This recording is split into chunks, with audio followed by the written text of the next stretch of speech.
guys, so this afternoon lunch tayo. So our food for today, our ulam, we have Bicol Express, and then the one is Cebu Siniging, and then the one is the last part is egg, scrambled egg, and then longganise. So ito yung ulam natin this lunch. So kung hindi pa kayo nakakain, sabay nyo kami kumain para kami ay kakain din. At kayo ay nabusog kung sakali kumain kayo, busog talaga kayo.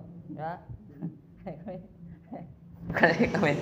Kaya, so try natin kung gaano ba kasarap yung sabaw ng binilihan namin. So sabaw muna, first sabaw. Geng. Sarap. The one is tawag to? Bicol. Iano natin sa kanin. Try natin. Isang subo lang muna, isang subo lang. Sarap. Isang full egg. Dito tayo. Kunti lang. Ay, wala yan. Kulang?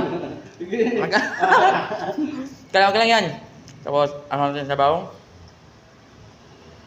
Ayan. Tapos, tikman natin. Ayan o. Grabe na niya. So, Lamig kayo. Lamig kayo. Grabe. Grabe naman yan. So, kain tayo, kain. Kain guys. Kain guys. Grabe kasarap. Ano? Di alam may mapakita kay basig mainggit mo ba? Tapos mangayo bitaw mo.